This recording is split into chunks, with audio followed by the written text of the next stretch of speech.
और material costing की third class में सबसे पहले एनुअल परचेजिंग कॉस्ट,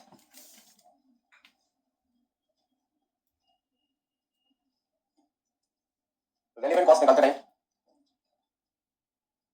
और यहाँ का पहला पॉइंट है कि जब हम रेलिवेंट कॉस्ट निकालते हैं तो उसमें एनुअल परचेजिंग कॉस्ट को कंसीडर करना है या नहीं करना, ठीक है? कब कंसीडर करना? जब परचेजिंग कॉस्ट चेंज होती है, परचेजिंग कॉस्ट चेंज होती है, यदि परचेजिंग कॉस्ट डिफरेंट है हर ऑर्डर क्वांटिटी पे, चेंज मतलब डिफरेंट है किस पे, एट तो ये कहते हैं परचेजिंग कॉस्ट है वो डिफरेंट है किस पर, डिफरेंट ऑर्डर क्वांटिटी पर, और यदि सेम है, सेम फ्रॉम द कांस्टेंट किस पर, एट डिफरेंट ऑर्डर क्वांटिटी। तो आपके हिसाब से क्या लगता है कब मुझे रेलिवेंट कॉस्ट में परचेजिंग कॉस्ट लेनी है और कब नहीं लेनी? तो डिफरेंट रहेगा तो रेलिवेंट कॉस्ट में परचेजिंग कॉस्ट आ जाएगा, ऑर्डरिंग कॉस्ट और कैरिंग कॉस्ट तो हमेशा ही होगा, ठीक है? लेकिन यदि कांस्टेंट है, क्या चीज कांस्टेंट है? Purchasing cost. आप 10,000 में खरीदो, 11,000 खरीदो, 12,000 खरीदो, 15,000 खरीदो, कोई भी क्वांटिटी खरीदो सप्लाई से, सप्लाई करके भी आपको मैं कोई डिस्काउंट नहीं दूंगा, उसका हर बार मेरी परचेजिंग कॉस्ट पूरे साल की जाएगी, सेम है। तो ऐसे में परचेजिंग कॉस्ट भी सेम है तो कंपैरिजन के पॉइंट ऑफ व्यू से, डिसीजन मेकिंग के पॉइंट ऑफ व्यू से हम क्या करते हैं, उसको इग्नोर करते हैं। तो रेलिवेंट कॉस्ट का यूज कब होता है? जब हमें डिसीजन मेकिंग करनी होती है। डिसीजन मेकिंग का मतलब यहाँ पर इस चैप्टर में क्या मतलब है, हमें क्या फाइंड करना है, ऑप्टिमम ऑर्डर क्वांटिटी फाइंड करना हो तो उस समय हम रेलिवेंट कॉस्ट कॉन्सेप्ट का यूज करके डिसीजन मेकिंग करते हैं। तो यहाँ पे फिर आपको ऑर्डरिंग कॉस्ट से क्या चाहिए, कैरिंग कॉस्ट, ठीक है? ये सारे पॉइंट मैं डिस्कस कर चुका, मैंने तो एक बार लाइक कराया आपको। दूसरा पॉइंट, यदि आपको नंबर ऑफ ऑर्डर्स निकालने हैं तो नंबर ऑफ ऑर्डर्स निकालने के लिए हम क्या करते हैं, annual demand of raw material को ऑर्डर क्वांटिटी से क्या करते हैं, ऑर्डर क्वांटिटी का एक्जैक्ट नेम होता है रीऑर्डर क्वांटिटी, इसका पूरा नाम होता है रीऑर्डर क्वांटिटी। अच्छा, रीऑर्डर क्वांटिटी और इकोनॉमिक ऑर्डर क्वांटिटी में क्या डिफरेंस होता है?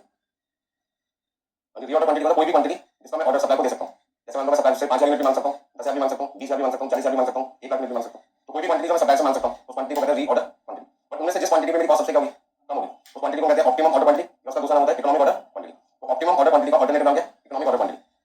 वो क्वांटिटी जिसके खरीदने के बाद आपकी कॉस्ट सबसे क्या होगी, कम होगी। कोई भी क्वांटिटी जो मैं खरीद सकता हूँ उसे कहते हैं रीऑर्डर क्वांटिटी, और उनमें से जिस क्वांटिटी के खरीदने में कॉस्ट नहीं मिलेगी उसको कहते हैं इकोनॉमिक ऑर्डर क्वांटिटी। तो इकोनॉमिक ऑर्डर क्वांटिटी किसमें से होती है, रीऑर्डर क्वांटिटी में से एक क्वांटिटी ऐसी होती है जिसमें कॉस्ट क्या होती है, मिनिमम होती है। बस समझ में?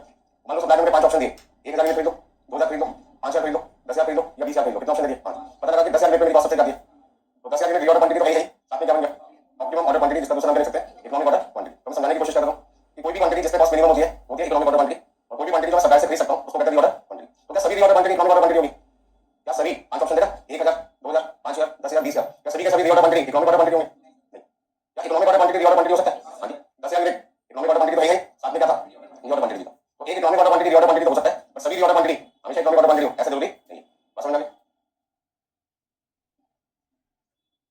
अच्छा, annual demand of raw material निकालने के लिए हम क्या करते हैं, annual demand of finish goods को कन्वर्जन रेट से क्या करते हैं, कन्वर्जन रेट का मतलब क्या है, raw material required per unit of finish goods, यानी फिनिश गुड्स की एक यूनिट बनाने के लिए कितना रॉ मटेरियल चाहिए। अब जैसे क्वेश्चन लिख देते हैं 5 यूनिट बनाने के लिए 10 किलोग्राम चाहिए, तो कन्वर्जन रेट क्या माना जाएगा, 2 किलोग्राम, क्योंकि 5 यूनिट बनाने के लिए 10 किलोग्राम चाहिए, 1 यूनिट बनाने के लिए कितना चाहिए, 10 किलोग्राम को 5 से कर दो, डिवाइड कर दो, ठीक है?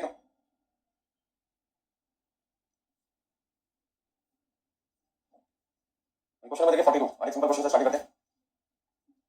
42 क्वेश्चन नंबर देखिए, 42 question number, a manufacturing company purchases 24,000 pieces of a component from a subcontractor at ₹500 per piece। और ये मैन्युफैक्चरिंग कंपनी कितने पीसेस खरीद रहे हैं, 24,000 पीसेस खरीद रहे हैं, कितने रुपए के हिसाब से, 500 रुपए के हिसाब से। कौन सा क्वेश्चन करा रहा हूँ, 42, चैप्टर का नाम क्या है, मटेरियल कॉस्टिंग। सबको मिल गया होगा, और पेज नंबर 61, तो cost of placing an order is 2,500। एक ऑर्डर को प्लेस करने की कॉस्ट कितनी है, 2,500।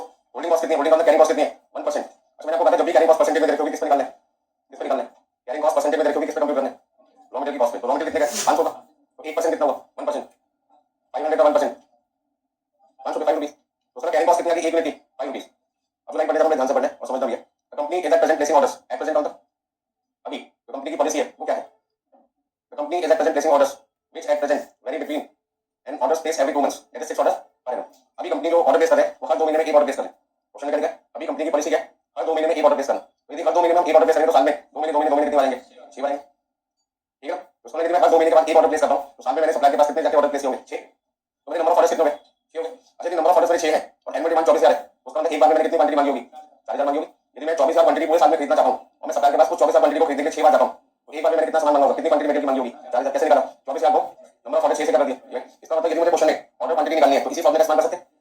ऑर्डर क्वांटिटी निकालने के लिए annual demand of raw material को मैं किससे डिवाइड करूंगा, नंबर ऑफ ऑर्डर से। तो 1% हम कितना ऑर्डर प्लेस कर रहे हैं, हर 2 महीने महीने में एक ऑर्डर प्लेस करें, मतलब कि 6 ऑर्डर प्लेस करें एक साल में, जो वेरी का चेंज हो सकता है, कहां तक, तो 1 ऑर्डर पर एनम। अभी हम कितने ऑर्डर प्लेस करें, 6, 6 से कहां तक जा सकते हैं, 1 तक जा सकते हैं। तो 6 से कितने हो गए, 5, 5 से कितने हो गए, 4, 4 से 3, 3 से 2 से 1, तो एट प्रेजेंट अभी हम 6 ऑर्डर प्लेस करें, मतलब कि एक बार में 40,000 यूनिट। हम चाहे तो 5 ऑर्डर भी कर सकते हैं साल में। यदि 5 ऑर्डर करेंगे तो 24,000 को 5 से डिवाइड करना पड़ेगा, कितना आएगा, कैलकुलेटर निकाल लो, 4800 बोलते हैं वैसे तो, 24,000 को 5 से डिवाइड करेंगे कितना आएगा, 4800, 4800।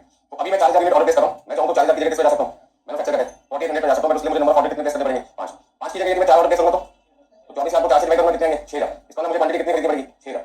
यदि मैं 3 ऑर्डर प्लेस करूंगा तो 8,000, 2 ऑर्डर प्लेस करूंगा तो 12,000, और एक ही ऑर्डर प्लेस करूंगा तो 24,000। इतना एट प्रेजेंट मैं 6 ऑर्डर प्लेस कर रहा हूं, मतलब कि 40,000 यूनिट खरीद रहा हूं, और मैं इस 6,000 से, मतलब मेरे 6 ऑर्डर नंबर ऑफ ऑर्डर 6 से कहां तक मैं चेंज कर सकता हूं, 1 तक जा सकता हूं। मतलब मेरे पे कितना ऑप्शन आ गए, 6 तो 8, 5, 4, 3, 2, 1, टोटल में कितना ऑप्शन हो जाएंगे, 6, जिसमें से एक ऑप्शन पहले गए, बाकी कितने ऑप्शन आ जाएंगे, 5 आ जाएंगे। आपसे क्वेश्चन है क्या पूछे, विच पॉलिसी वुड यू रिकमेंड, आपको क्या लगता है, एट प्रेजेंट 6 ऑर्डर प्लेस कर रही है कंपनी, वो सही है, 6 की जगह 5, 4, 3, 2, 1 आ जाए, तो हमें क्या करना पड़ेगा, क्या करना पड़ेगा, डिसीजन मेकिंग करनी पड़ेगी, किस चीज की, कौन सी क्वांटिटी जो हमारी कॉस्ट सबसे कम होगी, कौन सी कॉस्ट निकालनी है, टोटल कॉस्ट या relevant cost, relevant cost, relevant cost में परचेजिंग कॉस्ट लेना है या नहीं लेना, रेलेवेंट कॉस्ट में परचेजिंग कॉस्ट क्वेश्चन नंबर 42 में लेना है या नहीं लेना, नहीं लेना, क्यों, क्योंकि सप्लायर ने हमें कोई डिस्काउंट नहीं दिया, वो कहता है एक बार में 6,000 खरीदो, 4800 खरीदो, 4,000 खरीदो, 12,000 खरीदो, 24,000 खरीदो, 8,000 खरीदो, मैं आपको कोई डिस्काउंट नहीं दूंगा, ऐसा करने का डिस्काउंट नहीं दूंगा, क्योंकि डिस्काउंट की कोई जानकारी नहीं, तो जहां पे डिस्काउंट की कोई इन्फॉर्मेशन नहीं होती, इसका सप्लायर आपको कोई डिस्काउंट अलाउ नहीं करता, और जब तक कोई डिस्काउंट अलाउ नहीं करेगा परचेजिंग कॉस्ट पे कोई चेंज नहीं आएगा, और परचेजिंग कॉस्ट पे कोई फर्क नहीं पड़ेगा, तो परचेजिंग कॉस्ट डिसीजन मेकिंग के टाइम पर कंसीडर नहीं होगी।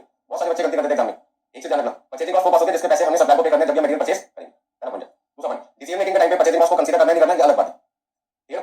मैं किसी सामान खरीद रहा हूं, पैसे तो देने पड़ेंगे ना, पहला पॉइंट। सामान खरीदते टाइम मुझे परचेजिंग कॉस्ट के पैसे हमेशा ही पे करने हैं, तो जब भी मैं टोटल मटेरियल कॉस्ट निकालता हूं परचेजिंग कॉस्ट को हमेशा कंसीडर करना है। दूसरा पॉइंट, किस क्वांटिटी को खरीदें कि मेरी कॉस्ट मिनिमम हो जाए, वहां पे मुझे वो कॉस्ट कंपेयर करनी होती है जिस कॉस्ट से डिसीजन चेंज हो सकता है, जो कॉस्ट सेम है हर क्वांटिटी पर, वो इररिलेवेंट कॉस्ट है, इसलिए हम उसे डिसीजन मेकिंग में कंसीडर नहीं करते। बट इररिलेवेंट कॉस्ट मतलब ये नहीं कि पेमेंट नहीं करनी, पेमेंट तो करनी, पैसे तो देंगे जब भी सामान खरीदेंगे, तो कई लोगों को लगता है कि इररिलेवेंट कॉस्ट मतलब पैसे नहीं देने, फ्री में सामान मिल रहा है, ऐसा थोड़ी होगा, सामान खरीदोगे तो पैसे देने देने पड़ेंगे। तो डिसीजन मेकिंग अलग कॉन्सेप्ट है, टोटल मेकिंग कॉस्ट अलग चीज है, अलग कॉन्सेप्ट है, दोनों का आपस में कोई कंपैरिजन नहीं। टोटल मेकिंग कॉस्ट मतलब जो पैसे मेरे को पे करने, और रिलेवेंट कॉस्ट मतलब जिस कॉस्ट को बेस लेके हम डिसीजन मेकिंग करते हैं कि किस क्वांटिटी को हमें परचेज करना चाहिए। बात समझ में आ गई सबको, चलिए आगे देखते हैं। 42 क्वेश्चन में लगभग सारी चीजें क्वेश्चन आपको दे रखी है। पहला पॉइंट क्या है, एनुअल डिमांड कितनी है, 24,000। एक यूनिट रॉ मटेरियल की आपको सप्लाई कितने की दे रहे हैं, 500 की। एक यूनिट खरीदने के बाद जब मैं उसको कैरी करूंगा तो 500 रुपए का 1%, 1% कितने रुपए कैरी कॉस्ट आएगी, 5 रुपए, और एक ऑर्डर को प्लेस करने का खर्चा कितना है, 2500 रुपए, मतलब एक बार सामान मंगाने के लिए मुझे कितने रुपए खर्च करने पड़ते हैं, 2500 रुपए। अभी एट प्रेजेंट मैं कितने ऑर्डर प्लेस कर रहा हूँ, 6 ऑर्डर प्लेस कर रहा हूँ, 6 ऑर्डर मतलब एवरी 2 मंथ, हर 2 महीने में एक ऑर्डर प्लेस करने का मतलब साल में कितने ऑर्डर प्लेस करें, 6 करें। यदि मैं साल में 6 ऑर्डर प्लेस कर रहा हूँ और मुझे 24,000 यूनिट खरीदी है, तो एक बार में मुझे कितना खरीदना पड़ेगा, 40,000। और यदि मैं 6 ऑर्डर से कहां तक शिफ्ट हो सकता हूँ, 6 से 5 पे भी जा सकता हूँ, 4 पे भी जा सकता हूँ, 3 पे भी, 2 पे भी, और 10 पे, 1 पे। तो मैंने का मतलब क्या है, आप बदल सकते हैं अपने नंबर ऑफ ऑर्डर्स को 6 से 1 तक कर सकते हैं। अब किस पे जाऊं, हो सकता है मेरी कॉस्ट 4,000 यूनिट पे सबसे कम है, तो फिर मैं अपना ऑर्डर पहले भी 6 थे, आगे भी कितना रखूंगा, 6। हो सकता है मेरी कॉस्ट 5 पे सबसे कम है, तो फिर मैं नंबर ऑफ ऑर्डर 6 से किस पे करूंगा, 5 पे शिफ्ट करूंगा। तो मुझे तो अपनी कॉस्ट को मिनिमाइज करना है, तो जरूरी नहीं कि जो काम मैं पहले कर रहा था वो सही था, हो सकता है फ्यूचर में मुझे कोई नया तरीका पता चले जो मेरी कॉस्ट को क्या कर दे, मिनिमाइज। ये 6 5 4 3 2 1 आपको समझ में आया कैसे निकाले, 6 कैसे निकाला, हर 2 महीने में एक ऑर्डर, तो साल में 2 महीने कितनी बार आते हैं, 6 बार, 2 महीने कितनी बार आएंगे, 12 महीने, 2 से डिवाइड कर दो, 6 बार, 6, और 6 से काम पे शिफ्ट हो सकते हैं, 1 तक वैरी कर सकते हैं। अब यदि मैं सारा सामान एक ही बार में खरीदना चाहता हूं तो मुझे 24,000 को 1 से डिवाइड करना पड़ेगा, सप्लाई से करूंगा 24,000 यूनिट दो, 2 बार में खरीदना चाहता हूं तो 12,000 12,000। अच्छा क्या ऐसा हमेशा होता है एक्चुअल में कि एक बार मैंने 12,000 सामान खरीदा तो अगली बार भी 12,000 खरीदूंगा, ऐसा एक्चुअल में नहीं। मैंने आपको पहले बताया चैप्टर के शुरू में, एक साल के लिए क्वेश्चन सॉल्व करते हैं और यूनिफॉर्म बेसिस को बेस लेकर चलते हैं एस्टिमेशन पे। यूनिफॉर्म का मतलब जो काम पहली बार किया वही काम, दूसरी बार का वही काम, तीसरी बार वही काम, चौथी बार। अब आप देखो ऑर्डर प्लेस करने का खर्चा 2500 रुपया है, हम मानते हैं कभी भी ऑर्डर प्लेस करेंगे 2500, जबकि एक्चुअल में ऐसा नहीं होता, किसी टाइम पे खर्चा ज्यादा हो सकता है, किसी टाइम पे खर्चा कम हो सकता है। लॉकडाउन के टाइम पे आपने देखा होगा सारी चीजें महंगी हो गई थी ऑर्डर के लिए, बच्चों को जब हम कोरियर करते थे तो जो कोरियर चार्जेस हमारे 200 रुपए लगते थे, उसी कोरियर को बढ़ाने के 400 रुपए से 500 रुपए और स्टूडेंट के पे किए, और स्टूडेंट पेमेंट करते करते बुक नहीं पहुंची, कोरियर वाला कहते थे 500 रुपए दूंगा, बड़ी दिक्कत होती है, जगह जगह रोक दिया जाता है। उसके इसमें जो चीज 200 रुपए में होती 500 रुपए तक भी देंगे, पर हमेशा थोड़ी 500 रुपए करेंगे, जैसे लॉकडाउन बोला नॉर्मल 500 से 400, 400 से 300, 300 से वापस कितने होंगे, 200। तो कहने का मतलब क्या है, यूनिफॉर्म बेसिस पे मान के चलते सिचुएशन कौन सी भी हो, कैसी भी हो, अमाउंट क्या रहेगा, सेम रहेगा, जबकि एक्चुअल में सिचुएशन चेंज होती रहती है, कभी फेवरेबल कंडीशन होती है, कभी अनफेवरेबल होती है आपकी। जैसे लॉकडाउन लगा था, आपको याद होगा मास्क की वैल्यू कितनी हुई थी, जो मास्क 2 रुपए 3 रुपए का मिलना चाहिए था, 20 40 50 100 रुपए का मिला, तो 50 रुपए का था, लोगों ने 500 रुपए का बेचा, खुद ही ये बता दे चेंज कर दे, उसमें भी कहते हैं भाई साहब आपके लिए रखो, लेने दो नहीं तो 7 लाइन में रखो, ठीक है। आपको लेने को क्या, कोई यूज ही नहीं करते, नॉर्मल सिचुएशन हो गया सारी, हम लोगों का डर खत्म हो गया, जाना भाई कौन मास्क में पैसा खर्च करेगा, कब तक लगाएंगे, कुछ लोग अभी लगा नहीं क्लास में, एक महीने में बैठ नहीं, ठीक है ना। तो कहने का मतलब है कि जिसको सेफ्टी रखनी है वो यूज करना है, जिसको लगता है कि यार बहुत हो गया अब लिमिट क्रॉस हो चुका है उसकी, तो धीरे धीरे पूरे हिंदुस्तान में कहीं भी जाएंगे सब जगह कर चुके हैं ना, कोई सैनिटाइजर यूज करना, भाई मास्क यूज कर, तो उसकी वैल्यू क्या भाई बहुत ही कम होगी, दुकानदारों ने रकम ही कर दिया, बंद कर दिया, पैसा ब्लॉक करके खरीदता रहेंगे, ठीक है। अब जब लॉकडाउन का टाइम आपने क्या करा, जो लोग काम तो सबके बंद हो गए थे, लोगों ने क्या किया, सैनिटाइजर बेचना चालू कर दिया, मास्क बेचना चालू कर दिया, मतलब कुछ काम करेंगे आगे बैठ के क्या फायदा। तो सिचुएशन चेंज होती रहती है, बट इस चैप्टर में हम कहते हैं सिचुएशन कैसी भी हो प्राइस रहेगी सेम रहेगी। बहुत सारे बच्चे बार बार ये पूछते हैं ऐसे कैसे हो सकता है, मैं शुरू में भी बोल रहा हूँ, अभी भी बोल रहा हूँ, आगे भी बोलता रहूंगा कि यहाँ पे चैप्टर कौन से बेसिस पर पढ़े, यूनिफॉर्म बेसिस पे, ये बदलाव नहीं आएगा, सेम रहेगा।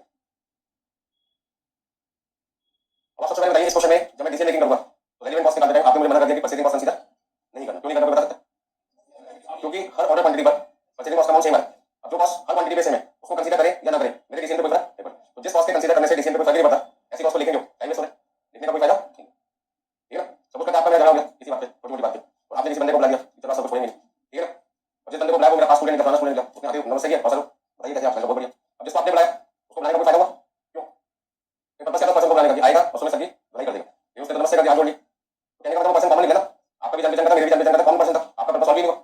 तो आगे से कभी किसी पर्सन को बुलाए पहले पूछे उसको कि वो मुझे जानता नहीं जानता, जानता है इग्नोर करो, कोई फायदा नहीं ना, बस समझ में आई। तो जब किसी चीज को कंसीडर करने से फर्क नहीं पड़ा ना, उसके आने से फर्क पड़ा, और यदि वो नहीं किया तो कोई फर्क नहीं था, बस समझ लो। तो आपको लगा मैं अकेला हूँ तो मैं सबसे लड़ पाऊंगा नहीं लड़ पाऊंगा, आपने अपने दोस्त को बुलाया, हम दो हो जाएंगे, उसके आने के बाद आप भी तो मैं भी तो दो, तो मेरा तो स्टूडेंट है, मेरे भी सपोर्ट में, आपके भी सपोर्ट में, वो क्या करेगा कॉम्प्रोमाइज कर लो, लड़ाई झगड़ा बंद करो, सर कह जा नहीं सकता, दोस्ती छोड़ नहीं सकता, तो बस ऐसे में करेगा जरूरी कॉल आके मैं कर जाऊँ, बता दूं क्या करते हैं आप देंगे, ठीक है। कहने का मतलब एग्जाम्पल को समझो, आप भी सिंगल थे मैं भी सिंगल था, आपने एक पर्सन को बुला लिया, कॉमन पर्सन निकला, आप भी दो हो गए मैं भी दो हो गया, उसके आने से कुछ हुआ नहीं हुआ, तो इवेंट पर्सन हो गया, प्रॉब्लम तो सॉल्व हुई नहीं, जब पहले का अकेले आदमी अकेले, तो उस पर्सन को कंसीडर करके कोई फायदा नहीं, ठीक उसी तरीके से परचेजिंग कॉस्ट कंसीडर करते हैं या नहीं कंसीडर करते, डिसीजन को चेंज नहीं करते, तो जो कॉस्ट में डिसीजन को चेंज नहीं कर सकता ऐसी कॉस्ट को कॉस्टिंग में क्या कहते हैं, रिलेवेंट कॉस्ट, और डिसीजन में ऐसी कॉस्ट को हटा दिया जाता है, तो फिर कौन सी कॉस्ट लेते हैं, रिलेवेंट कॉस्ट, जो मतलब आपके डिसीजन को चेंज कर सकता है। चलिए तो सॉल्यूशन मैंने आपके लिए करते रहोगे, क्योंकि मैंने पता कि आप उत्तर लोगे, सिर्फ आपको आंसर चेक करना है। 40,000, 4800, 6,000, 8,000, 12,000, 24,000, ये वो ऑर्डर क्वांटिटी है जो मैं खरीद सकता हूँ सप्लाई से, क्योंकि सप्लाई ने मुझे ऑप्शन दे रखे हैं कि आप 6 ऑर्डर करते हो तो आपको कितना खरीदना पड़ेगा एक बार में, 40,000, यदि आप 5 ऑर्डर प्लेस करना चाहते हो एक साल में तो आपको एक बार में कितना खरीदना पड़ेगा, 4,800, यदि आप 4 ऑर्डर प्लेस करना चाहते हैं तो एक बार में आपको 6,000 खरीदना पड़ेगा, यदि आप 3 ऑर्डर प्लेस करना चाहते हैं तो आपको 8,000, 8,000, 8,000 खरीदना पड़ेगा। आप चाहते हैं 2 बार में सारा सामान खरीद लूं तो आपको 12 खरीदना पड़ेगा, और आप चाहते हैं एक बार में सारा मटेरियल खरीदा जाए तो आपको कितना खरीदना पड़ेगा, 24,000। ऐसे में ordering cost, N1 ordering cost, N1 carrying cost, और सबसे कम कॉस्ट कितनी आ रही है आपके पास है 24,500, 24,500 वो कॉस्ट है जो सबसे कम है, कौन सी क्वांटिटी पर, 4800 यूनिट पर, एक तरीके से करते हैं 5 ऑर्डर्स कितने ऑर्डर पे 5 ऑर्डर, तो since minimum relevant cost is ₹24,500 at 4,800 kilogram, hence optimum order quantity equal to 4,800 kilogram, और we can buy 24,000 units in 5 orders. आप ऐसे कह सकते हैं कि 24,000 यूनिट को कितने ऑर्डर खरीदना चाहिए, 5 ऑर्डर्स में, मतलब कि 4800 यूनिट एक बार में खरीदनी चाहिए।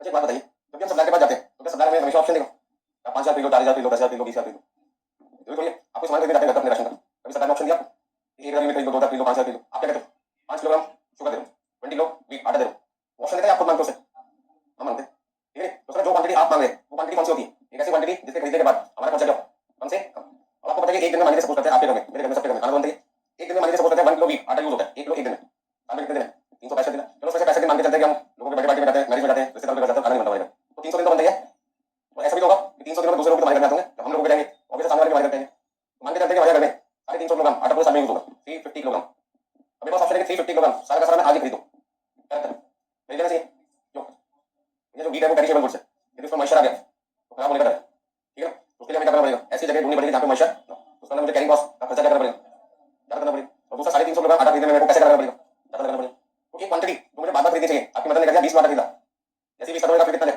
20 ले, या 50 किलो ले, आप 50 लेकर 50 करोड़ का फिर से कितना लो 50, तो वही एक ऐसी क्वांटिटी आपके मन में चलती है, आपको लगता है इसको खरीदने से मेरी कॉस्ट हो सकती है, वो क्वांटिटी को हम क्या कहते हैं ऑप्टिमम ऑर्डर क्वांटिटी। बट मैं आपके सामने दो सिचुएशन रख रहा हूँ, एक सिचुएशन जिसमें सप्लाई में ऑप्शन है उसने वेट लिस्ट लगा रखी है, क्या लगा रखी है वेट लिस्ट, कि आप यदि 1,000 यूनिट खरीदोगे तो सामान 20 रुपए के हिसाब से मिलेगा, यदि आप 2,000 यूनिट खरीदोगे साढ़े 19 रुपए के हिसाब से मिलेगा, 3,000 यूनिट खरीदोगे 19 रुपए के हिसाब से खरीदेंगे, यदि आप 4,000 यूनिट खरीदोगे तो आपका रेट 18,500 रुपए देगा, और 40,000 का जितना मर्जी खरीदो रेट कितना देगा 18 रुपए देगा, 20 रुपए, साढ़े 19, 19, 18,500 और कितना हो गया 18, बस समझ में। तो इनमें से कोई भी क्वांटिटी मैं सेलेक्ट करूंगा और जहाँ पे मेरी कॉस्ट सबसे कम आएगी वो क्वांटिटी मेरी ऑप्टिमम ऑर्डर क्वांटिटी बन जाएगी। अब तक हमने इसके क्वेश्चन ली, आज की क्लास में अपन क्या है, हमें सप्लाई की दुकान पे गए, मैंने सबसे कोई रेट लिस्ट है अलग अलग क्वांटिटी की, वो कहता कोई रेट लिस्ट हमारी दुकान पर नहीं होगी, अब आप बताओ कितना सामान खरीदना चाहते हो, मेरे को टेंशन होगी कौन सी क्वांटिटी मांगू, 1,000 मांगू, 2,000 मांगू, 4,000 मांगू, 5,000 मांगू, 10,000 मांगू, कितनी क्वांटिटी मांगू, ये मेरी कॉस्ट सबसे कम है, बताओ तुम तो सब लोग पढ़े लिखे समझदार हो, कितनी क्वांटिटी मांगने पर मेरी कॉस्ट सबसे कम आएगी, बोलो भाई, ठीक है। वैसे में बहुत सारे लोग सोचते रहे जैसे आप भी सोच रहे हैं, मैं भी सोच रहा हूं, उनमें से एक पर्सन का नाम है R M Wilson, Richard Michael Wilson, ये अमेरिका के मैथमेटिशियन है, इन्होंने प्रॉब्लम का सॉल्यूशन ढूंढा, क्या सॉल्यूशन ढूंढा, उन्होंने कहा सप्लाई डिस्काउंट तो देंगे ना, मतलब परचेजिंग कॉस्ट हर क्वांटिटी पे क्या नहीं है सेम है, इसका डिसीजन मेकिंग में परचेजिंग कॉस्ट का रुपया था, अब लोग किसका कैरिंग कॉस्ट का किसका ऑर्डरिंग कॉस्ट। अच्छा आपको क्या लगता है ऑर्डरिंग कॉस्ट और कैरिंग कॉस्ट का रिलेशन क्या है, इनवर्स रिलेशन है या फेवरेबल रिलेशन है, एक दूसरे के साथ में चलते हैं या दूसरे के अगेंस्ट चलते हैं, क्या लगता है आपको ऑर्डरिंग कॉस्ट और कैरिंग कॉस्ट का रिलेशन क्या है। अच्छा दो बहनें आप मान के चलते हैं एक प्रॉपर्टी 10 लाख की, आपका शेयर 5 लाख हो जाएगा, उनका कितना है 5 लाख, 10 लाख टोटल। आपका यदि शेयर 6 लाख का गिरा है तो उनका कितना हो जाएगा 4, कौन सा रिलेशन है इनवर्स रिलेशन। आपका यदि शेयर 8 लाख का गिरा है तो उनका कितना हो जाएगा 2 लाख, आपका 9 लाख का गिरा है तो उनका 1 लाख, क्योंकि टोटल कितना है 10 है ना, जिसको बांटना है। तो दो भाइयों दो बहनों के बीच में जब भी प्रॉपर्टी का डिस्ट्रीब्यूशन होता है कौन सा रिलेशन होता है इनवर्स रिलेशन। एक चाहता है मुझे ज्यादा मिले, दूसरा चाहता है मुझे ज्यादा मिले, उसमें ना कोई किसी का भाई होता है ना कोई किसी की बहन, सिर्फ हम अपने लिए सोचते हैं मुझे 6 लाख मिले तो सामने वाले को कितना मिले 4, और सामने वाला क्या कहता है सारा का सारा 9 लाख मुझे मिले, इसको कितना मिले 1 लाख, बस समझ रहे। तो उसमें रिलेशन कौन सा होता है इनवर्स रिलेशन, बस समझ रहे। वही मैं आपको समझाना चाहता हूँ कि ऑर्डरिंग कॉस्ट और कैरिंग कॉस्ट भी दो ऐसे भाई हैं जिनके बीच में रिलेशन है इनवर्स रिलेशन। यदि मैं एक बार में सारा सामान खरीद लूंगा तो ऑर्डर को एक बार करूंगा, ऑर्डरिंग कॉस्ट बहुत ज्यादा आएगी, पर बहुत सारा सामान एक बार में खरीदने से मेरी कैरिंग कॉस्ट आएगी बहुत ज्यादा हो जाएगी। यदि मैं 2 बार में सामान खरीदूंगा तो नंबर ऑफ ऑर्डर हो जाएंगे, ऑर्डरिंग कॉस्ट डबल हो जाएगी, लेकिन कैरिंग कॉस्ट पहले से कम हो जाएगी, ठीक है। यदि मैं 4 ऑर्डर करता हूँ तो मेरी ऑर्डरिंग कॉस्ट बढ़ेगी, 4 बार की आएगी और कैरिंग कॉस्ट बढ़ जाएगी, बढ़ती जाएगी, तो उसमें ऑर्डर बढ़ते जाएंगे, कैरिंग कॉस्ट कम होती जाएगी। कौन सा रिलेशन है, एक कॉस्ट बढ़ गई दूसरी कॉस्ट घट गई, इनवर्स रिलेशन। तो रिचर्ड माइकल विल्सन ने इस पॉइंट को ऑब्जर्व किया, या एक कॉस्ट को बढ़ाते हैं तो दूसरी कॉस्ट बढ़ती है, और यदि दूसरी कॉस्ट को बढ़ाते हैं तो पहली कॉस्ट घटने लगती है, पहली बढ़ रही है तो दूसरी घट रही है, यदि दूसरी को बढ़ाते हैं तो पहली घटने लगती है। तो इनका सॉल्यूशन क्या है, दो भाइयों का लड़ने के बाद सॉल्यूशन क्या करता है, कोर्ट में प्रॉपर्टी कर दो इक्वल बांट दो, एक 6 लाख मांगे 4 लाख, झगड़ा हो गया, हॉस्पिटल में 2 लाख रुपए मार्केट हो गई, बाद में कोर्ट ने डिसीजन लिया ये सारा खर्चा बच सकता था यदि आपने शेयर करा होता 1:1, 5 लाख, या तो जिसकी प्रॉपर्टी थी वो पहले बता के जाता है इसका इतना शेयर तो झगड़ा नहीं होता, बिल बना के जाता, ठीक है। तो जहाँ पे दो कॉस्ट के बीच में इनवर्स रिलेशन हो और वहाँ पे सेटिस्फेक्शन लेवल ढूंढना है, तो वो सेटिस्फेक्शन लेवल क्या होता है, यहाँ पे हमारी कॉस्ट आपस में कम इक्वल। तो विल्सन कहते हैं ऐसी क्वांटिटी ढूंढो यहाँ पे ऑर्डरिंग कॉस्ट और कैरिंग कॉस्ट अनइक्वल की रहेगी, क्या इक्वल, ना कोई ज्यादा हो ना भाई कम। उस क्वांटिटी को हम क्या नाम देंगे, इकोनॉमिक ऑर्डर क्वांटिटी दे देंगे, जहाँ पर ऑर्डरिंग कॉस्ट कैरिंग कॉस्ट के बराबर, ठीक है।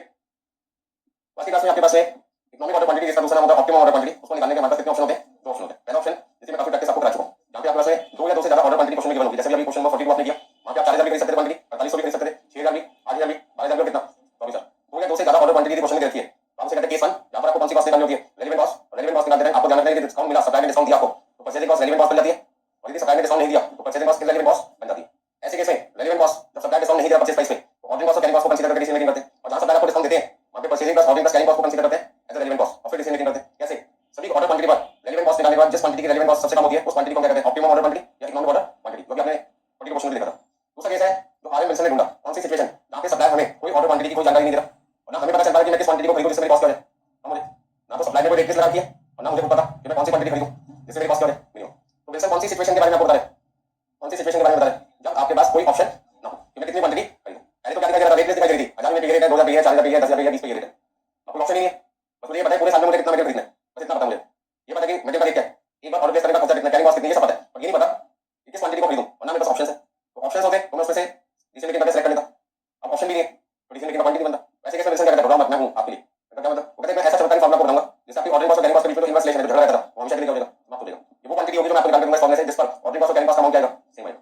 और यकीन मानो मैंने कहा विल्सन ने कहा था मरने से पहले, क्या कहा, यकीन मानो, क्या यकीन मानो कि बाकी कोई क्वांटिटी आप यदि कंसीडर करोगे तो उसकी कॉस्ट और जो मैं कॉस्ट निकाल के दूंगा मेरी कॉस्ट कम आएगी, बाकी की कॉस्ट ज्यादा आएगी। मानो इस फॉर्मूले से कोई क्वांटिटी निकाली, वो सपोज करते हैं 2000 यूनिट आई, अब वो कहते हैं 2000 यूनिट आप यदि खरीदोगे तो आपकी कॉस्ट सबसे क्या आएगी, कम आएगी, और यदि 2 से कम खरीदोगे तो भी कॉस्ट ज्यादा आएगी, 2 से ज्यादा खरीदोगे तो भी कॉस्ट ज्यादा आएगी, लेकिन 2 की कॉस्ट क्या आएगी सबसे कम। तो लोगों ने कहा हमें तो यकीन नहीं आपकी बात, कोई बात अभी साबित करते हैं। अब खुद तो नहीं आ रहा है, मुझे भेज दिया, मैं आपको उनकी सारी बातें समझाऊंगा। आज की क्लास में आपको क्या समझाना चाहता हूँ, यदि मेरे पास कोई ऑप्शन ना हो कि किस क्वांटिटी को खरीदने में मेरी कॉस्ट सबसे कम आएगी, तो उस सिचुएशन में मैं किसका फॉर्मूला यूज करता हूँ, आर एम विल्सन का फॉर्मूला क्या है, under root 2 into annual demand into cost per order divided by carrying cost per unit per annum. इस फॉर्मूले से जो वैल्यू निकल के आएगी वो किस होगी, अमाउंट होगी या किलोग्राम में किस होगी, आपका आंसर क्या, थोड़ा सा देखो क्या निकाल लो, क्या लिखा है, क्वांटिटी बोलो ना, अमाउंट आंसर आएगा, तो आपका आंसर किस आएगा, रॉ मटेरियल की यूनिट, रॉ मटेरियल किलोग्राम में, आंसर किलोग्राम में, यदि रॉ मटेरियल लीटर्स में, आंसर किस आएगा, लीटर्स में, टन में तो टन में, क्विंटल में तो क्विंटल में, गैलन में तो गैलन में, जो भी फॉर्म मटेरियल होगी उस फॉर्म में आपका आंसर करके आएगा। यदि मटेरियल यूनिट्स में तो आपका आंसर किस में आएगा, यूनिट्स में, बस समझ में आ गई।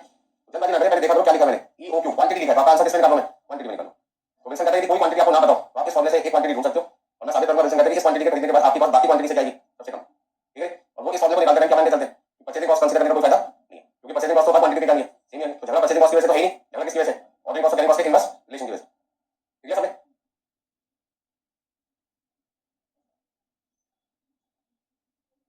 हो गया सबका फॉर्मूला याद हुआ, under root 2 into annual demand into cost per order divided by carrying cost per unit per annum. इस फॉर्मूले से क्या निकलता है आंसर, अमाउंट में या यूनिट्स में, किसकी यूनिट में, फिर कुछ किया raw material, raw material kilogram में तो आंसर भी किलोग्राम, रॉ मटेरियल बॉक्सेस में, बॉक्सेस में, गैलन है तो गैलन, क्विंटल है तो क्विंटल, टन है तो टन, लीटर है तो लीटर।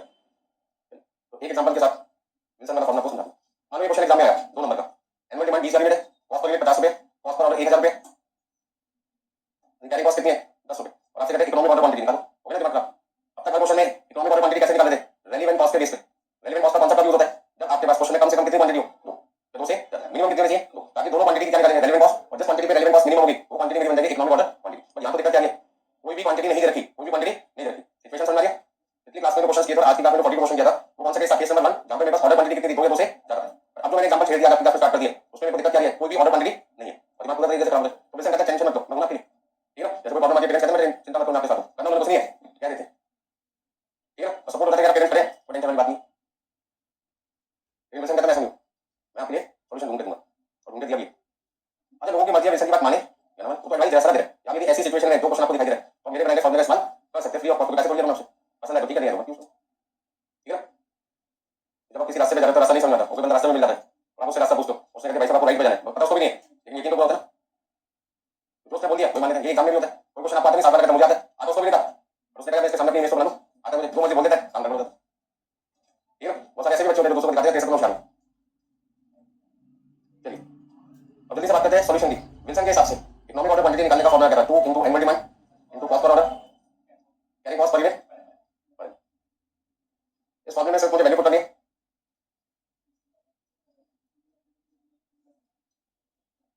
तो सॉल्व करके बताइए कितना था। देखिए 4 जीरो तो यहाँ पे, 2 जीरो यहाँ पे, 6 जीरो एक तरीके से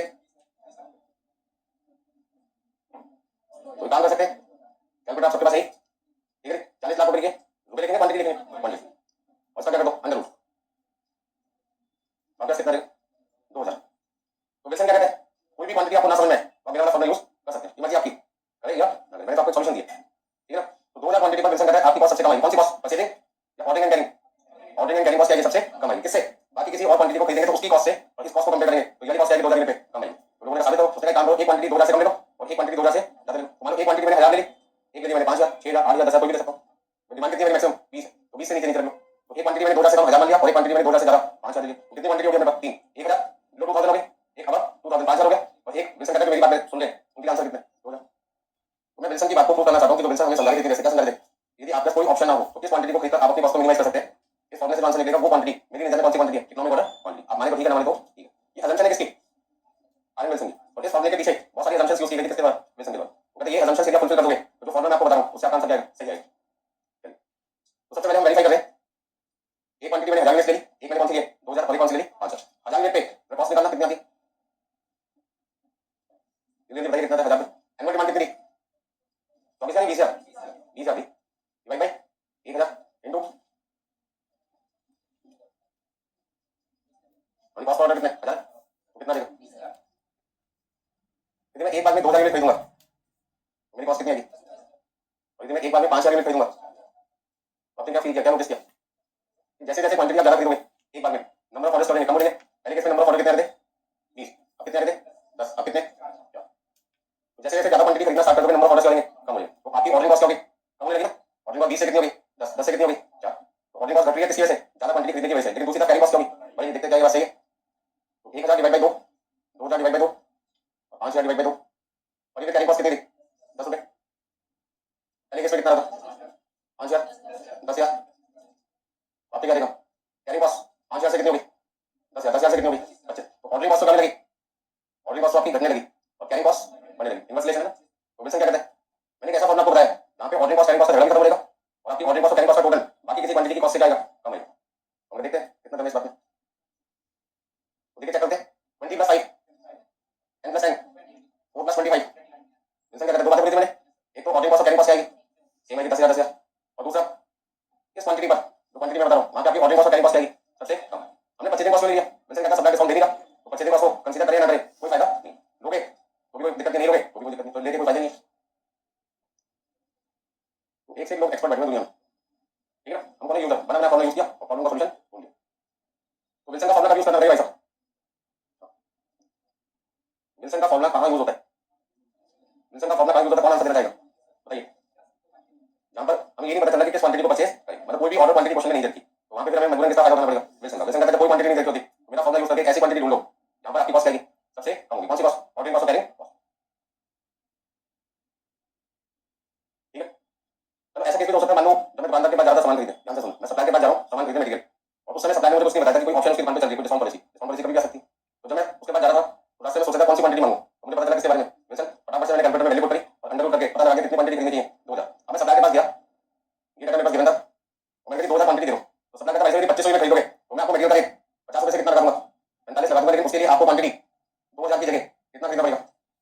अब ऐसे में मैं विल्सन की बात मानूं या ना मानूं, विल्सन ने कहा था मेरी बात तो माननी है, जब परचेजिंग कॉस्ट पे कोई फर्क ना पड़े, लेकिन यदि परचेजिंग कॉस्ट पे फर्क पड़ जाए तो जो क्वांटिटी मैं बता रहा हूं उसको भी कंसीडर करो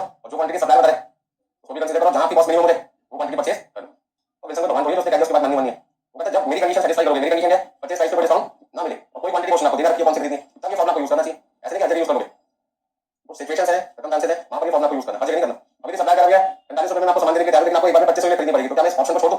इसको भी कंसीडर करके देखूं, तो हम मुझे क्या करना पड़ेगा, रेलेवेंट कॉस्ट निकालनी पड़ेगी। क्या निकालनी पड़ेगी? Relevant cost. लास्ट टाइम मैंने कौन सा फॉर्मूला यूज किया था? विल्सन वाला। क्यों? क्योंकि उस समय मुझे नहीं पता था कि सप्लाई को डिस्काउंट देने, और मुझे ये भी नहीं पता था कि मुझे कितनी क्वांटिटी एक बार में खरीदनी चाहिए कि मेरे पास मिनिमम हो जाए। तो उस समय मुझे किसका फॉर्मूला याद है? विल्सन का। और फॉर्मूले में वैल्यू डालकर मुझे आंसर कितना मिल गया? 2000। अब मैं दुकानदार के पास गया, मैंने कहा 2000 यूनिट दे दो, उसने कहा ठहरो मेरी भी बात सुनो, मैंने बताओ बताइए यदि मैं आपको 50 वाला सामान 45 में दे दूं, कंडीशन लगा दूं 2000 की जगह 2500 खरीदो, तो क्या आप अपना डिसीजन चेंज करना चाहोगे? मैंने 2 मिनट रुको, एक पेपर दो, पेन दो, कैलकुलेटर दो। मैंने क्या करोगे? वो कहते थे रेलेवेंट कॉस्ट निकालना, क्योंकि कितनी क्वांटिटी हो गई? एक विल्सन वाली 2000 और दूसरी आपने बता दी। रेलेवेंट कॉस्ट का कौन सा काम यूज होता है? यहाँ पे कितनी क्वांटिटी होती है? दो ये दो से मिनिमम कितनी? तो एक विल्सन ने बता दी, दूसरी आपने बता दी, मेरा काम हो गया। अब रेलेवेंट कॉस्ट निकालते रहे, आप बताइए लास्ट में वैसे बैठे परचेजिंग कॉस्ट आएगी या नहीं आएगी? नहीं आएगी? क्या आएगी? क्या कहते हो? जल्दी बोलो। लोग तो कह रहे आएगा, आपने नहीं आएगा। रेलेवेंट कॉस्ट निकालते रहे, परचेजिंग कॉस्ट को लूं या ना लूं? बोलेंगे क्योंकि 2000 क्वांटिटी पर 50 रुपए के हिसाब से सामान मिल रहा है, और 2500 क्वांटिटी खरीदने पर 45 के हिसाब से मिल रहा है। परचेज प्राइस क्या हो गया? चेंज हो गया, 5 रुपए का डिस्काउंट मिल रहा है ना, और डिस्काउंट पे मिलते ही परचेजिंग कॉस्ट कौन सी बन जाती है? Relevant cost. इस चैप्टर में सबसे ज्यादा दिमाग यही पे खराब होना आपका, परचेजिंग कॉस्ट को ले या ना। मैं आपको क्या समझा रहा हूं, यदि परचेजिंग कॉस्ट का अमाउंट चेंज होता है लेना और नहीं चेंज होता तो सिंपल सी बात है। तो इस क्वेश्चन में परचेजिंग कॉस्ट को लेना चाहिए, यदि रेलेवेंट कॉस्ट निकालूंगा तो क्या कहते हो? कौन बताएगा? आप बताओ क्यों चेंज हो, क्या चेंज हुआ? 50 रुपीस से मेरे कितना हो गया? 45। बात समझ में आ रही? ऐसे केस के क्वेश्चन में आपको भी क्वेश्चन में मिलेंगे। यहाँ पे पहले कोई क्वांटिटी नहीं देखी होगी, बाद में पता चला क्वांटिटी हमने निकाल दी विल्सन के फॉर्मूले से, और दुकानदार के पास कॉस्ट से दुकानदार ने स्कीम बता दी। अब ऐसे में फिर परेशान हो गए, अब तक हम किसका बोल रहे थे? ज्यादा लगा दे विल्सन का लगा। अब किसका लगाएंगे? विल्सन का 3 लेंगे, हम उसको जानते नहीं, ये हम सोच रहे हैं, हम मैन्युफैक्चरर है, हम तो किसी कंपनी के परचेज मैनेजर है। सैलरी परचेज मैनेजर को कौन देगा? कंपनी देगा, विल्सन वाला देंगे? कंपनी देंगे। विल्सन एक मैथमेटिक्स है जिसने आपकी सिचुएशन को समझकर उसका सॉल्यूशन आपको दिया, वो सिचुएशन में फिट होगा नहीं होगा आपको चेक करना पड़ेगा। समझ में आ गया? चलिए ये नोट कर लीजिए, हो गया सबका? नहीं हो तो कर लीजिए।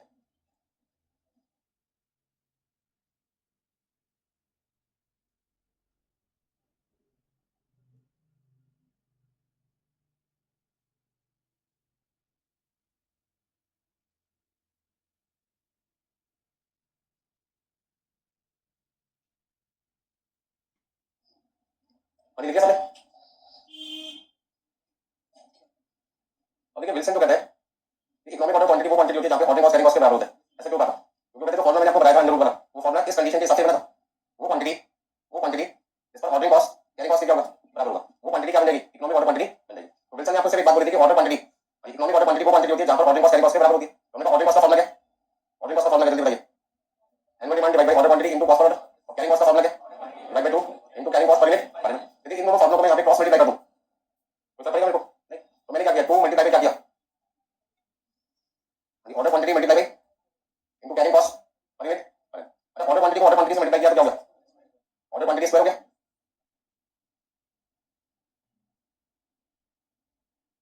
यदि मैं ऑर्डर क्वांटिटी स्क्वायर निकालना चाहता हूं वो किसके इक्वल है? तो ऑर्डर क्वांटिटी स्क्वायर बराबर है किसके? 2 into annual demand into cost per order divided by carrying cost per unit. अब यदि स्क्वायर हटा दिया जाए तो स्क्वायर हटाना चाहे तो वहां पर दूसरा ऑप्शन क्या है? लगा सकते हैं। इस ऑर्डर क्वांटिटी को विल्सन ने क्या नाम दे दिया? वो कहता आपने निकाला क्या? Order quantity. तो मेरे हिसाब से इस क्वांटिटी का नाम क्या होना चाहिए? Economic order quantity. ये किसकी असम्पशन है? विल्सन की। देखो बताइए इकोनॉमिक ऑर्डर क्वांटिटी मानने के लिए आपको कुछ असम्पशन फॉलो करनी पड़ेगी। पहले सप्लायर आपको डिस्काउंट नहीं देगा, क्योंकि सप्लायर ने डिस्काउंट दे दिया तो आपका कितनी क्वांटिटी हो जाएगी? तो एक मेरी वाली, एक सप्लायर वाली, और उस केस में फिर आपका डिसीजन मेकिंग यहां से नहीं होगा, रेलेवेंट कॉस्ट के बेस पे। बेस्ट ऑप्टिमम ऑर्डर क्वांटिटी किसके बेस पे निकलती है? रेलेवेंट कॉस्ट के बेस पे। तो क्या एक क्वेश्चन में दोनों मेथड यूज हो सकते हैं? केस 1 केस 2 हो सकते हैं। अभी तो एग्जांपल दिया मैंने। केस 2 क्या है? जब कोई क्वांटिटी क्वेश्चन में ना दे दो तो विल्सन वाला यूज कर लो, इकोनॉमिक ऑर्डर क्वांटिटी आ गई एज पर विल्सन। और यदि सप्लाई में ऑप्शन दे दिया डिफरेंट क्वांटिटी पर, तो एक विल्सन वाली क्वांटिटी हो गई, एक सप्लाई वाली क्वांटिटी हो गई, दो क्वांटिटी हो गई, कंपैरिजन के लिए दो क्वांटिटी हो गई, रेलेवेंट कॉस्ट निकालोगे, वहां से ऑप्टिमम ऑर्डर क्वांटिटी निकालोगे। तो ऑप्टिमम ऑर्डर क्वांटिटी कितनी बार निकलेगी? एक बार विल्सन वाले फॉर्मूले से और एक बार कंपैरिजन करने के बाद। तो आपका मेन आंसर कौन सा बन जाएगा? विल्सन वाला या कंपैरिजन करने के बाद वाला? कंपैरिजन करने के बाद।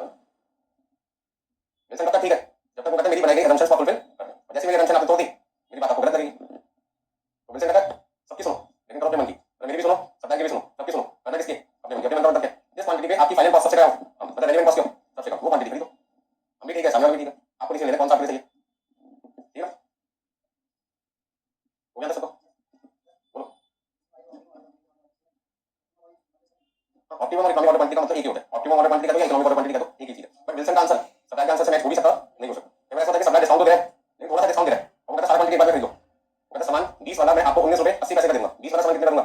19 रुपए 80 पैसे का, मतलब 20 पैसे का डिस्काउंट मिल रहा है। और उसकी कंडीशन ये है कि आपको सारा सामान एक बार में खरीदना पड़ेगा। पता चला डिस्काउंट तो मिला थोड़ा सा, और उसकी वजह से मेरी जो कैरिंग कॉस्ट है वो क्या हुई? बहुत ज्यादा हो गई। फायदा हुआ 2000 का, नुकसान हो गया 5000 का। क्या होगे? अभी भी कौन ठीक है? विल्सन ही ठीक है। विल्सन पहले भी ठीक था, बाद में भी ठीक है। तो कोई भी चिंता जल्दबाजी में नहीं करनी, हमेशा देखना पड़ेगा कहां पे मेरा आंसर मिनिमम। तो फिर उस केस में परचेजिंग कॉस्ट में रेलेवेंट कॉस्ट आ जाएगी, और आपका decision making purchasing plus ordering plus किसके बेस पे होगा? कैरिंग कॉस्ट पे बेस पे होगा। और उस केस में विल्सन का आंसर पे कम आंसर भी आ सकता है, उसके आंसर से ज्यादा भी आ सकता है। ऑर्डर क्वांटिटी डेसिमल में आ रही है तो आप उसे राउंड ऑफ कर दो। सप्लायर से पूछो फोन करके क्या बोले फ्रैक्शन में क्वांटिटी देने को क्या? यदि वो कहते हैं मैं फ्रैक्शन में दे सकता हूं तो फ्रैक्शन में हम ऑर्डर बेस कर सकते हैं, और यदि वो कहते हैं मैं फ्रैक्शन में ऑर्डर बेस एक्सेप्ट नहीं करता, रॉन्ग फिगर में चाहिए। अब इसमें आपको केमिस्ट का एग्जांपल देता रास्ते में, मुझे 3 क्लियर चाहिए, मेरे को 2 टैबलेट दे दो, मुझे देता लेकिन वैसे फर्स्ट ईयर मानता हूं 2 चम्मच दे दे, मना कर देता हूं। ये तो सेलर के ऊपर डिपेंड करता है, सप्लाई के ऊपर डिपेंड करता है कि वो फ्रैक्शनल ऑर्डर एक्सेप्ट करता है या नहीं करता। क्वेश्चन में नहीं तो मान के चलते हैं सप्लाई हमारी सारी बातें मानता है मतलब एक्सेप्ट कर लेता है, ठीक है। हमें तो अपना फायदा देखना है और अपना फायदा क्या है, यहाँ पे कॉस्ट मिनिमम और कॉस्ट कहां पे मिनिमम होगी, यहाँ पे फ्रैक्शनल ऑर्डर एक्सेप्ट कर लिया जाएगा, ठीक है। मानो इकोनॉमिक ऑर्डर क्वांटिटी 445 यूनिट कितना दिया 445, लेकिन सप्लाई करते हैं तो 500 यूनिट से कम का बॉक्स दे देंगे, एक बॉक्स में 500 यूनिट आके लूज दूंगा आपको, फिर क्या होगा 500 की नहीं बल्कि मेरे को पता नहीं कॉस्ट किस पे कमाएंगे 445 पे, 500 पे क्या थोड़ी सी ज्यादा, अब मुझे मजबूरन करना पड़ेगा 500 खरीदना पड़ेगा। और यदि क्वेश्चन साइलेंट है तो मैं मान के चलूंगा सप्लाई को मैंने 445 यूनिट बोला, क्वेश्चन भेजा भी कितना 445, इस तरह से अपना बॉक्स खोल के मुझे 445 यूनिट, ठीक है। assumptions लिख लीजिए विल्सन की, पेपर एग्जाम में पूछ लेते हैं 2-3 नंबर में, बताइए विल्सन ने जो फॉर्मूला आपको बताया था उसके पीछे उन्होंने क्या सोच रखी थी, क्या assumption थी। आपने मुझे पहले दिखा था जब मैंने कैरिंग कॉस्ट का फॉर्मूला लिखा था, तो हमारा फॉर्मूला था order quantity divide by 2 plus minimum stock, होता है ना। बट आपने किसी ने नहीं बोला कि सर आपने मिनिमम स्टॉक क्यों नहीं लिखा, क्यों नहीं लिखा, क्यों नहीं लिखा, क्योंकि विल्सन क्या कहता है सप्लायर पे हम पूरा भरोसा रखते हैं, सप्लायर पे हम पूरा भरोसा रखते हैं, पूरा भरोसा मतलब हमें मालूम है कि सप्लायर से जब भी सामान मंगाएंगे वो ऑन टाइम डिलीवरी करेंगे, कभी दिक्कत नहीं करेंगे, कभी डिले नहीं करेंगे, जो डिले करेंगे नहीं तो सेफ्टी स्टॉक को मेंटेन करेंगे, सेफ्टी स्टॉक का याद होगा ना, मैंने पिछले एग्जांपल में मगर आशीर्वाद मतलब एक्स्ट्रा पैसे आपको मिलते हैं फादर के अलावा कोई बात काम नहीं के लिए, ठीक है। रोज आप अपने घर से आते हो, आपका किराया आने जाने का 50 रुपए और आपने जेब में 70 रुपए रखे होंगे, 20 रुपए एक्स्ट्रा, वो 20 रुपए क्या है सेफ्टी स्टॉक पे, वो क्यों रखे हैं ताकि रास्ते में गरीब आदमी को खाने लगा आपने, क्योंकि उसका खाना खाने की इच्छा थी आपको, तो हम तो देते किसी को कुछ नहीं, फिर 20 रुपए एक्स्ट्रा करके दे, कल को जिस बस में आए बस का पंचर हो जाए और हमें रास्ते में इमरजेंसी है, जल्दी पहुंचने किसी क्लास में किसी जगह, हम दूसरी बस को पकड़ के जा सके, इमरजेंसी पर्पस की सेफ्टी। तो विल्सन क्या कहता है, विल्सन क्या कहता है आप ऐसी बस में जा रहे हैं जिसमें ट्यूबलेस टायर लगे, कभी पंचर होती नहीं है, गाड़ी बिल्कुल खराब होगी नहीं, कभी हमेशा गाड़ी प्रिवेंटिव मेंटेनेंस फॉलो करते हैं, कभी आपकी गाड़ी रास्ते में खराब होगी आप हमेशा टाइम पे पहुंचेंगे तो आपको 20 रुपए एक्स्ट्रा लेके जाने की जरूरत ही नहीं है, ठीक है। ये किसकी सोच है विल्सन की। अब विल्सन कहां का था, अमेरिका का, हम कहां के हिंदुस्तान के, हिंदुस्तान में आपको बताइए जो सप्लाई बोलता है कभी होता नहीं, ऑर्डर लेते टाइम क्या होगा पैसा जैसा बोलोगे वैसा, पैसे आ गए एडवांस हो गया अब हमारी बात चलेगी, ठीक है। तो विल्सन के assumptions है, फॉलो करेंगे तो ठीक लगेगा, नहीं तो गड़बड़ लगेगा। तो विल्सन कहता है मेरे हिसाब से सेफ्टी स्टॉक क्या होता है, देखो अब जब कोई चीज जीरो होती है उसे लिखे या ना लिखे कोई फायदा नहीं है। ये ऑर्डर क्वांटिटी मान लीजिए मेरे पास है 2000 plus 0 plus 2000 divide by 2 plus 0, अच्छा 0 लिखो या ना लिखो कोई फर्क नहीं पड़ता, वो कोई पढ़ने नहीं तो कोई लिखो यार, उसको भी परेशान करते हो नहीं करते। तो विल्सन के हिसाब से, विल्सन के हिसाब से एनुअल कैरिंग कॉस्ट का फॉर्मूला क्या होता है, order quantity divide by 2 into carrying cost per unit, जबकि नॉर्मल क्या होता है फॉर्मूला, नॉर्मल फॉर्मूला क्या होता है,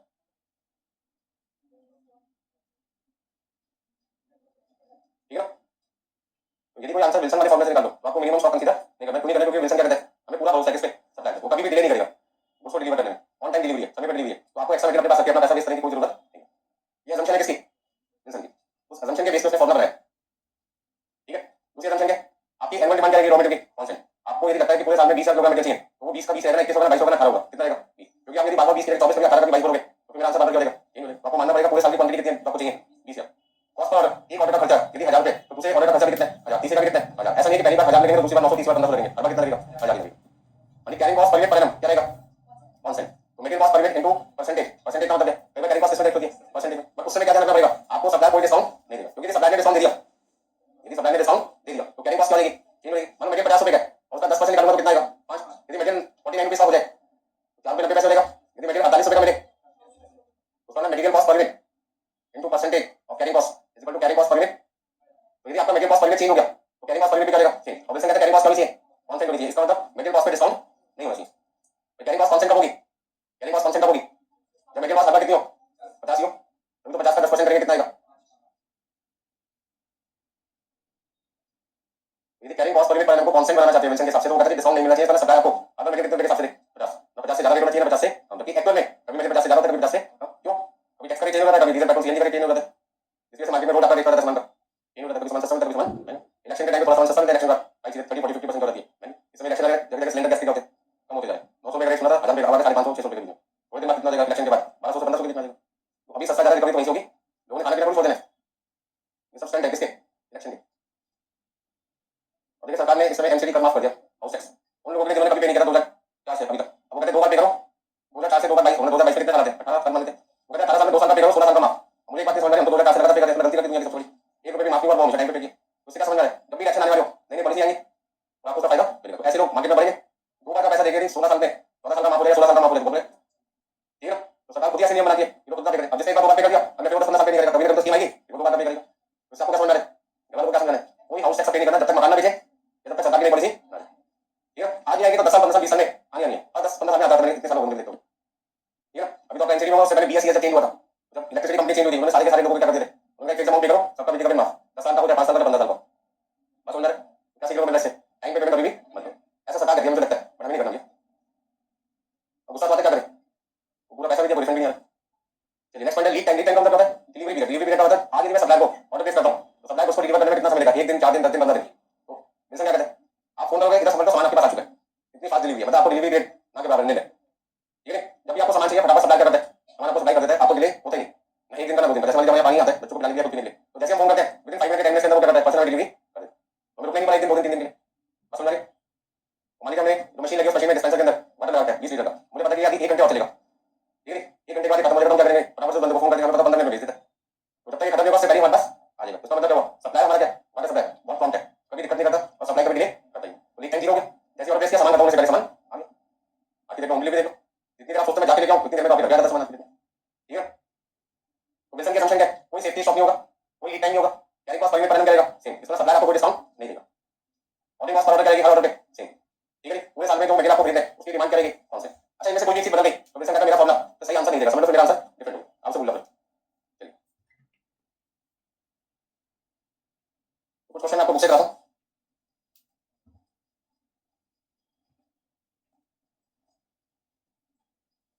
क्वेश्चन नंबर 19 19 नंबर,